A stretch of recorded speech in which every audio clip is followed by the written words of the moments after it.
Hi, I'm Andy Doyle from the Farmer's Journal, and I've just walked into a crop of winter wheat here in North Wexford. Don't know anything much about the crop, but looks like a crop of JB Diego. And like most other wheat crops around the country this year, they're actually very clean for the time of year. And it's great to see crops with 1, 2, 3 and virtually 4 completely clean leaves in them. Crops look good, there's good potential, there's good fertility, and the weather is quite respectable for grain fill as well, so we keep on going. While there is relatively little disease in the crop, there's still the threat is still there. You know, there's bits of septoria just starting on some of the leaves. If they weren't well protected, it would have gotten away. So it's a problem that's always with us in Irish wheat crops. Not a bit there on that leaf. Generally speaking though, crops are clean, small little bit there, wee bit of slug activity. See there in the windows as the slugs graze the one of the surfaces of the leaf, generally the upper surface that's grazed. Just if people see a lot of that around at the moment, that's also caused by a different bug called a cereal leaf beetle. It's just a little grub and he'll graze along the surface, and he's generally covered in black liquid, little short stubby fella, and if you broke the liquid you can just see the little 6-legged grub underneath, called the cereal leaf beetle. Can do quite a bit of harm in certain circumstances, but generally for us it's relatively superficial. One of the worries at this time of year, because there's not a lot else that we can do, would be things that would be going to affect the individual heads. Ear blight's the biggest worry, and if you just take it from its simplest with a single floret or spikelet, I have to put on the glasses just to make sure, infected on this head. It looks like a couple of the florets. If you just take a head of wheat is called a spike.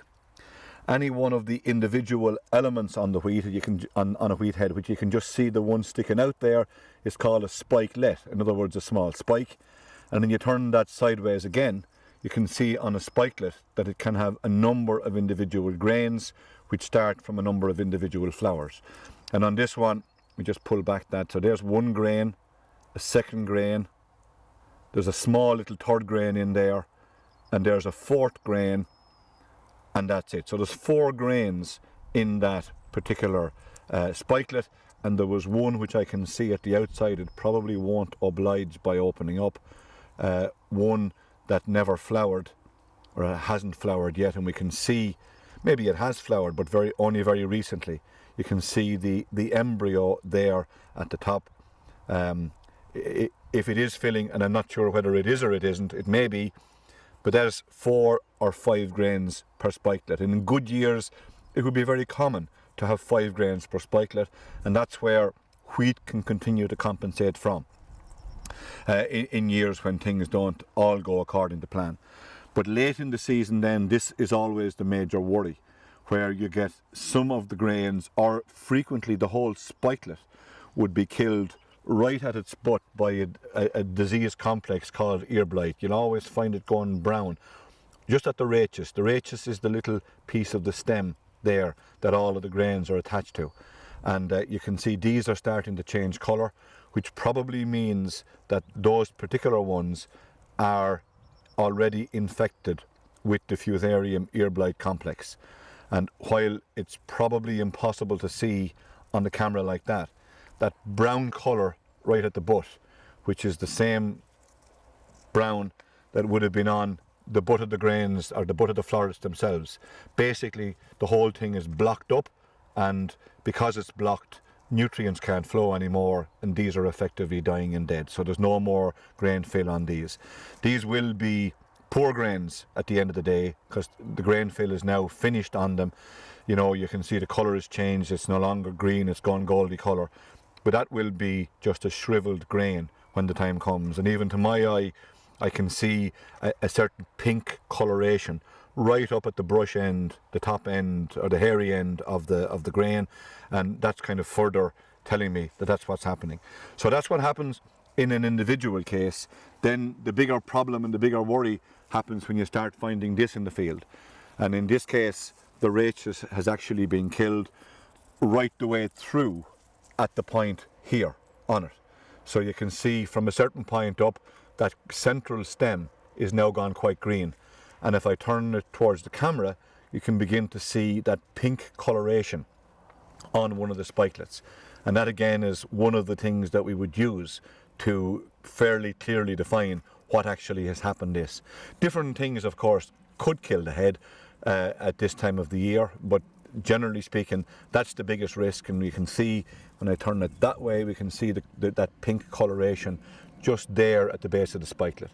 The different colours that are on them can indicate the different actual fungi that can also infect. So that amount of that head now I would expect to have relatively poor grains, just like we had a moment ago. These ones have only been killed relatively recently, so the grain in here is still green and it was alive, whereas the previous one has been killed for longer. So that one coming out of what is a dying head is still a green grain, whereas the previous ones I showed you had gone to a kind of a golden brown colour as they're maturing as well, because they have ceased to fail. So that's always the worry, but thankfully, having walked through the field, there's very little of it there. I mean, I had to look quite hard to find this one single head of this particular problem. So generally, an occasional head has one or two florets. The bulk of them have none. That's not a bad position for a wheat crop to be in this time of the year, thankfully. The other things I found as I was walking through, and there were a few of them, and it's something that's kind of very topical at the moment, is this thing of yellow leaves. And the question is, I've just broken the stem, but park that for a second. The yellow leaf, whether it's barley yellow dwarf virus or whether it's something else. Now, it's always difficult to know for certain without actually doing the virus test as to whether or not that is a virus or something else. But my gut feeling, for what that's worth, is that no, it's not. It's just something else, something that has coloured the leaf. Generally speaking, if it's a virus infected leaf, you tend to get the base of the leaf remaining green and the tip of it going yellow. So it becomes kind of bold and visible. Now, there are a lot of these leaves in it. Well, maybe a lot too many, but there's a proportion of these leaves in it. So it is a little bit worrying to see so many of them there. One of the things that would frequently cause that would be an application of late nitrogen, where a grain of nitrogen might, for whatever reason, end up lodging just here at the base of the leaf, the axil of the leaf, and cause the leaf to die above it. But if fertilizer was the problem, generally you won't get a gradual green to yellow change in colour. It'll literally die, it'll be killed, it'll go from green to brown. There's no transition. So it's not fertilizer, whatever it is. I just see one other thing here that's a little bit of a curiosity to me. Well, two of them when I dip down. One of them is this, which was a late tiller. We can see on the late tiller some of the anthers are still only being turfed out. Which would put it quite late when the grains we were looking at a moment ago were almost at full length at this point in time. But the anther here turfed out, that little white thing that we're looking at, it's on a very, very fine string. That's the male part of the flower, the same as you'd have in decorative flowers where they can be part of the decoration themselves. But that's the male part of the flower.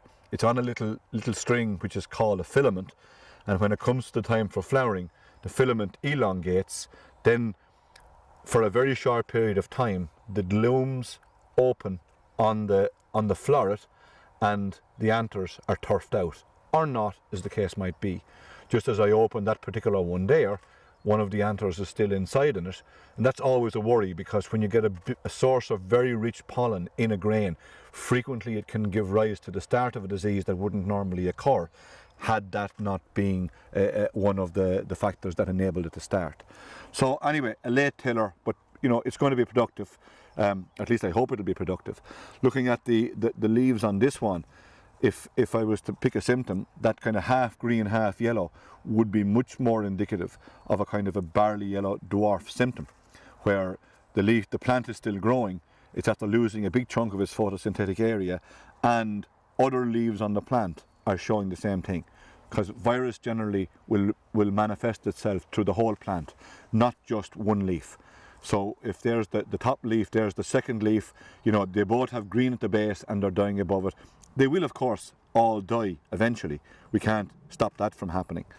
Down at the base of it, we'd always be looking here for signs of eye spot or something else down at the base of the stem. At the very base, which is that area there, is the area that would always be most prone to eye spot. On that particular stem, you can see it's as green as a leaf. So an absolute picture of health. Mind you, the leaf sheaths here are a different colour. They're quite dead. The leaf above it was dead as well. And you can see this brown band here. That to me would be indicative of the fact that there was possibly fusarium on that leaf sheath. And but when you look at the stem, it's perfectly clean underneath it, perfectly green all the way around. So again, no signs of eye spot. Anything happening up here, from here up, would tend to be more like sharp eye spot, which could happen. And again, taking off the next one, while it wasn't green, alive and healthy, there's certainly nothing wrong with the stem beneath. So from the ground all the way to the top, we still have the capability of being able to translocate nutrients up or down. So whatever chance that plant has, there's going to be nothing wrong with the plumbing in the stem that will prevent it. This last stem that I pulled up for a second, it caught my eye, A, because it had a yellow leaf, but B, because the leaf sheath is also beginning to die. Now that could be because it is a virus or something, or it could be another problem, which is always much more easy to find and clear in the case of barley, where insects multiply beneath the leaf sheath. The particular insect is a thrip, which when you find them in there in a juvenile stage, there's nothing here. But if they were there in the juvenile stage, they'd be white, and generally as they fly around when they mature, they're little small black insects. Frequently you never see them, but this time of the year when you walk on a crop, you find yourself slapping yourself in the face because they're tickling you as they're after landing on you, because they have a very feathery wing. Other than that, there's not much else we can say. Good solid crop, good full canopy, wee bits of volunteer rape in the field. So obviously there was rape here in the past, one or two other weeds, and I just found as I was walking in the gate, I didn't find it in the field, just a single plant of sterile brome. And I only want to show it, not because it's a problem in the field, but just so that people can identify it and with it. Sterile brome as a plant, it tillers profusely. I only have 4 tillers, I think, that I managed to pull, or 5, there's a few left on the ground, from this plant. But when I was pulling it, there was at least 12 tillers at the base of that plant, or any of those stems. And all of those then are the reason why the plant is such a profuse producer of seed. It really can. And up at the top, any one of these individual spikelets, again, any one of them will have 5 to 8 seeds in them. So that particular guy there probably has 5 to 8 seeds. So when you think of the number of seeds in one of the spikelets, and all of the different number of spikelets that are on the panicle, this is a panicle because it's a completely loose head, unlike wheat, and then all the number of tillers that are there as well. It's easy to see how these particular grass weeds can become such a big problem in a very short space of time. So it's mainly for people to identify it if they can't. This will grow above the crop just at the point of heading out. It won't be long headed out because there's very poor strength in the stems. The whole thing falls over, and when it falls over, then the individual panicles fall back into the crop and you can't see them. So they're very difficult to rogue, A, because you can't find them, and B, because the stems themselves are very light and slender. So if you pull one stem, you only get one stem. It doesn't pull out of the ground. So they become very difficult for that reason. But this is a weed that still can be controlled, and cultural control is a very important part of it. Indeed, I would say one should be able to manage this weed just with cultural control alone. but just for people to identify it, that very loose nature of the head, floppy head, and as the seeds get heavy, everything falls down, and as the seeds get heavier, then it falls into the crop. And generally these seeds will also have shed before the plant is at harvest stage. Not all of them will have shed. Some of them will go into the combine, and then the combine carries them up the field and down the field to make sure the problem is spread around the field.